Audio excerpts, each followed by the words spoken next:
Welcome into the RebZone. Thanks for joining us on Super Bowl Sunday. I told Coach it feels like Groundhog Day, so at least we know what day it is thanks to the Super Bowl, but your guys have been grinding.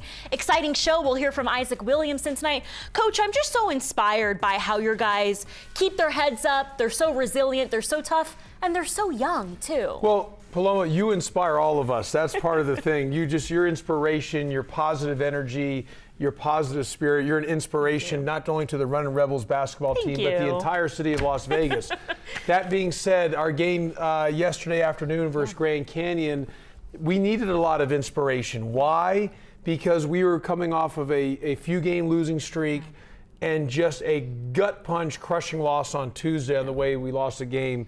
And we'll discuss that in the next on the next segment. But yesterday afternoon was a great opportunity for us, being short-handed, not having a bunch of guys due to injuries, 4 starters out. And we had 8 scholarship guys eligible to play. I had to play a walk-on in Jalen Cunningham, who gave us great minutes, 5 minutes in key crunch time. But we talked about before the game that the accomplishing the mission is more important than personal comfort. Well, what does that mean, Paloma? What that means is, man, are you going to make multiple play efforts, and are you going to sprint back? Because the personal comfort is I'll just kind of jog back. A mission accomplishment is I'm going to sprint back and make multiple plays without getting into exact details. It's just more of a mindset, and I thought our guys really responded to it. And this guy right here in this highlight here was just outstanding. We talk about Gortotting a lot in ball screens, different things, when teams are in drop coverage and being able to play, kind of get the defender in jail. I thought our 5 men between Emmanuel Steffens and Jacob gave us incredible minutes. That set the tone. I don't mean to take over your entire segment here and doing the highlights, but I'm just trying to explain on what allowed us to get the win yesterday. And I've never seen your team take a step back. Your guys have always fought really hard, 40 minutes through all the adversity. But talking about the highlights, let's head out to the Thomas Mack. The Runnin Rebels coming out angry, like Coach mentioned, after a shocking outcome on the road in Fresno, looking to snap a 4-game losing skid in front of GCU and the fans. Thanks for coming out to Vegas. Dre Gibbs Lawhorn playing with a chip on his shoulder. Rebels jump in front 4-3. Like Coach said, E-Man putting the work in the paint, not done. Here's a big block from the big fella. Hamilton finishes on the other end with a slam, and the Rebs and Lopes are scrapping at the mat. Gibbs Lawhorn straight up hooping, dropping 21st half points against GCU. Issac Williamson, the star of the RebZone, drops a big 3 before halftime. Rebs up by 10, 44-34.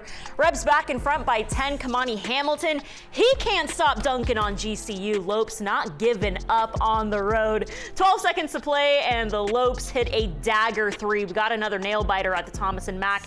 2-point ball game. Rebs up 78-76, but hang on to their lead down the stretch, jumping back in the win column.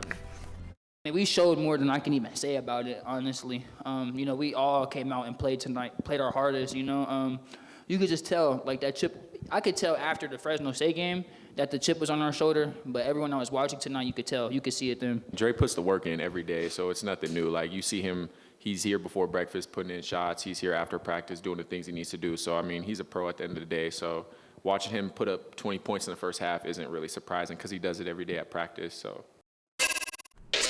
Can't wait to get more of Al Green on the RebZone. Just a positive guy, but we're taking a look at one of the hottest guards in the country. Coach, we're not talking about Dre enough. I mean, he is really flying under the radar this season. The consistency, scoring over 20 points in the last 3 games. What do you think about his production? Well, part of the reason we're not talking about it enough is because in these last 3 games we're 1-2, and I've told him that. I said it's like the game versus Fresno State. You had such a great game offensively. But the reason we're not talking about you enough because we got to win these games. And part of it is he's got to stay in the game. You look at some of these games, like now yesterday he did such a better job of not fouling, defending without fouling. He's top 20 in the country in fouling. And he's got to stop fouling. That cost us in the Fresno State game by him not being at the court in the last 2 minutes of the game. So he's been at such a high level. I'm beyond proud of him right now on how he's played and his improvement. He's playing the best he's played of his entire life.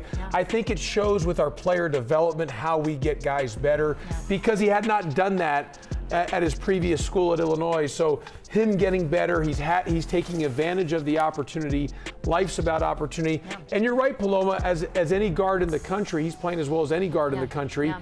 And you're right, towards the end there, I thought, goodness, they started hitting all those threes, Grand Canyon. I'm like, you've got to be kidding me. This can't happen again. Yeah. And it almost did, but by the grace of the good Lord, thankfully we were able to win that game. But as you see there, a couple just, you know, we had 13 offensive rebounds. That was a big play there by Jacob to Al Green there in the first half. We really have been big on the glass. That's been big for us. We want to get 40% of our missed shots offensive rebounded. And I thought our 5 men yesterday, and Emmanuel and Jacob, really gave us awesome minutes. And really proud of those guys. Impressive to see your guys step up without Tyron out there. Let me tell you something, Paloma. After the crushing defeat on Tuesday, to lose a game like that, I don't know if people fully understand when you are crushed like that, and then you turn around against a Grand Canyon team that's playing as well as anybody in this league, and you're down 4 starters for that game. Yeah. For our guys to come out there and we're so focused, so locked in. What did I say yesterday afternoon in the post-game press conference? In life, things are deeper than they look on the surface. You would think, how does that happen? But sometimes rallies happen when you least expect it. Yeah. Now we got to take advantage of that and keep building on that momentum. And that's what's so great about this show. We really get to unpack what's going on in Josh Pastner's first season. Well, unfortunately, we got to take a look back at Tuesday night. We don't have to. You elect to. That's the problem. I know, but we got to take a look because it was crazy. But we'll hear more from Coach Pastner after the break. Welcome back to the RebZone. We're taking a look back at Tuesday night's wild ending in Fresno. I don't think I've seen a game like this. The Rebels looking to snap a 3-game losing skid on the road. And they come out hot from deep. Including UNLV. The officials. Knocked down 6 3-balls in the first half. Rebs cruising over Fresno State 15-5. Bulldogs bark back, going on a 10-0 run right here, jumping in front 29-23. Rebs fighting under the hoop. Walt Brown for 2. Yes, sir. The Rebs up by 1 at halftime, 50-49. Dre Gibbs Lawhorn in his bag this week, posting 28 points, finishing the night 4 of 6 from deep. Come on, Walt Brown, give us some energy from the corner. The Rebs are cruising up 76-68. This game comes down to the wire, almost 3 hours long. Final seconds on the clock. David Douglas Jr. from downtown. My goodness, the Rebels and Bulldogs are tied up at 96. 1 second left on the clock. Jake Heidbreder hits the game-winning bucket, and the Bulldogs win a Mountain West thriller really late at night on Tuesday. UNLV players crushed after this one. I thought the team came out and fought. We played our hardest, and honestly thought it was really one of our best games all year. It was how it was looking, but you know, it got took from us. So I know one thing: we got a chip on our shoulder, and yeah, I think I kind of like how we feeling right now, in terms of, you know, coming out next game and being ready to fight. Coach, I'm throwing some stats up here that this game just got out of control down the stretch. Well, here's what I would say, and look, there are some things there that we, that we didn't execute and this and that. But I'm going to say this: you look at those numbers right there, unacceptable. Yeah. And my whole thing is, and I've always said this with officials, and in particular this game, accountability. I'm held accountable. The players are held accountable. I just want to make sure they're held accountable. And I'm not saying anything because it could be they could have called a perfect game. That's for the league to decide on that. I disagreed on certain things, on certain calls. Sure. I know the officials have a very hard job, and I respect officials. As you know, I don't use any profanity or anything like that. I have great respect for officials. I disagreed in that game on how that was called, and especially at the end there. Yeah. It shouldn't even got to that point. Unacceptable.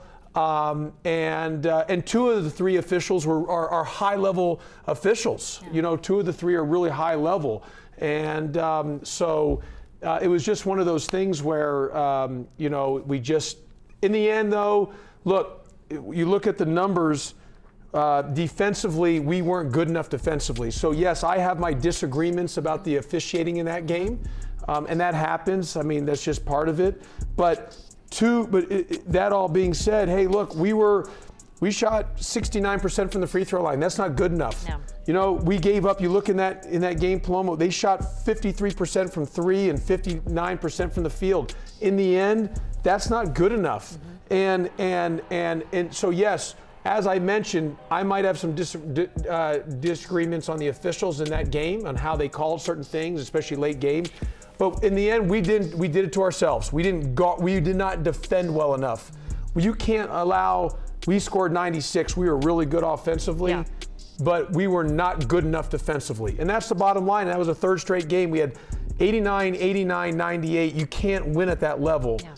And yes, we did good enough offensively, but in the end, it was on us. We didn't do a good enough job defensively. Well, exciting to see your guys jump back and I can't get too in depth of officials because I don't, out of respect of my position as a head coach, I have to respect the Mountain West Conference. Yeah. I got to respect the rules of, so I can't, maybe I have some inner feelings I want to say publicly, but I'm not allowed to per, the rules, and I just want to be protective of that. And like I said, I have great respect for the officiating. I know how hard of a job they have. But I'm big about accountability. We all got to be held accountable. Yeah. Me, the players, the officials, you doing the RebZone sports show has to be held accountable. Everybody in life has to be held accountable, and because these are high level games and there's a lot at stake. This isn't recreational league. No. This isn't intramurals. This is men's college basketball, high-level college basketball. Well, I think, Coach, you're speaking for everyone and their thoughts on that game. So a lot to digest, but more UNLV hoops to get to on tonight's RebZone. February is celebrating Girls and Women's in Sports Month, so let's head out to the pavilion, back to work for the Lady Rebels, coming home with the road dub. Do they ever lose the Lady Rebels? Utah State. Lindy, she's pretty good at winning. If we don't start winning more, she's going to be coaching the men's and the women's teams. I'm not careful. A championship every single year with she's the Lady unbelievable. Rebels. She is Put incredible. her in the Hall of Fame for crying out loud. Something about women's basketball in this town, they're known for a thing or two. So the Lady Rebels improving to 11-2, coming off a big dub on the road at Utah State. Here's more from Lindy LaRock on Shelby Brown having the hot hand for her team. Yeah, she just plays so hard, and sometimes it feels maybe for better or worse, but more often than not, she's making an effort play that feeds energy into someone else that might be thinking about something else. And so, she kind of seems quiet there, and then you look up and she's got 12 points and 14 rebounds, a couple of huge baskets, especially in that fourth quarter. So, we're just grateful that she's on our team. We call her our Juice, and she is that. Welcome back to the RebZone. We're getting to know Coach Pastner's squad one by one each week on the RebZone. Tonight we're going one-on-one with freshman guard Issac Williamson, who has shined under pressure this season, ready to execute when his name is called. Take a listen. Star of the RebZone, Issac Williamson, joining us tonight. Excited to get to know you more. Fan favorite here in Las Vegas. It's been an up and down season, but how have you kept your mental and stayed consistent this year? Just staying in the gym, relying on my work is always a good way to reflect on games, and watching film just so I can be a better teammate for myself and for my team. Coach Pastner says you're not a freshman anymore. You and Tyron. Where do you feel like your biggest growth has been this season? Being a leader, especially as a freshman, and being a point guard, I have to make sure everybody's on the same track, and that's something he's entrusted me with, and bringing the energy to that game is also something that I help my teammates with. Vegas wants to know a little bit more about your story. Let's talk about your hometown, growing up right outside LA. How did you fall in love with basketball? I fell in love through my dad. He's been playing basketball all his life, and he's helped me throughout as long as I can remember, just playing in AAU tournaments, playing when I was little, Pee Wee basketball. It's just always been something that was in my life. Speaking of momentum, you guys have won some big road games this season. Defensively, what 40-minute fight do you want to see from your guys on Tuesday? Just people building each other up. When things go down, we got to stay in positive mind. When things is high, we got to stay in positive mind. It's just keeping that stable mentality. Isaac, what would you tell high school hoopers that can help them make the jump from high school to college basketball? I would say just stay the course. Just always be in the gym and listen to everything that people is telling you. It's going to help you at the end of the day. And just find something that separates you from other players. Like, my defense is something that brings out the energy and just what people love. So if you find that you can stick to it, then you should be good. Great to know more about the young fella. Love this picture of you and Issac. Well, you're such a good interviewer that, I mean, we're not keeping you in Vegas. So you're going to be on the national scene. I mean, you're so high level, it's unbelievable. We're very fortunate to have you here in this city. But I will say with Issac, Paloma, he's gotten better and better and better. You know, look, he's starting, and he's playing meaningful minutes in crunch time, and he's improving every time he steps on the floor. My biggest thing with him is his toughness. Like, defensively, you've got to have an edge and a chip on your shoulder. We talk about the grit and toughness. Like yesterday, he dove on the floor for a loose. That was a big loose ball that he got. Yeah. He had a couple big crackbacks. Crackbacks are when the shot's being up. He's going to go hit the guy, have a hit-first mentality, and guard rebounding, that physicality. And I told him before the game, him and Dre, like, you two got to lead us today. It's like being on the front line, and you two are the leaders, and everyone's going to follow. And so he's got to, when he plays with a toughness and a chip and an edge, he's really good. If he ever plays cool, casual, or cute, he's not good enough. When he's got that chip and edge and that toughness about him, he's a really high-level player. I'm excited about Issac and his future, and he's gotten better and better and better. Coach, he's only a freshman. That's his right. maturity, how impressed are you? Well, he continues to get better. Look, playing the point guard position, he's been thrust into that because that's not his natural position. He's been a two-guard, you know, his career. So him learning the point guard on the fly at big-time, you know, college basketball at a very high level, he's been learning as we go, Paloma. So he's improving, he's getting better.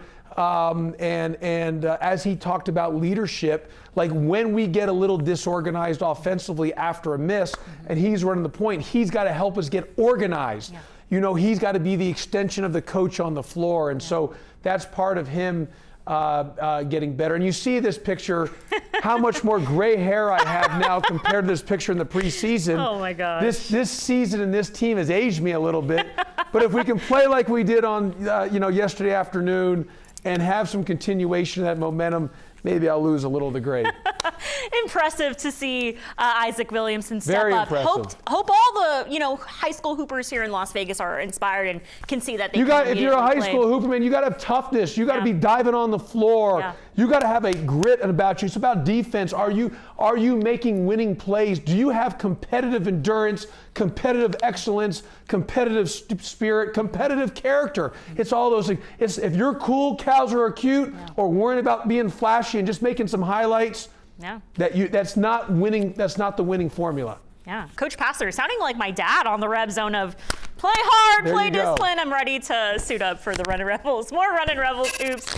All right, James, I'm tossing to the break. We're talking about San Jose State next on the RebZone. Back at the Thomas and Mack on Tuesday night, 8 p.m. tip-off against San Jose State. Your guys looking to continue to get healthy and finish regular season strong, Coach. Yep, and Henderson Haight, thank you for sponsoring the show, by the way, too. Just want to throw that in there. I really appreciate it. We appreciate it. But two big games this week. San Jose State Tuesday.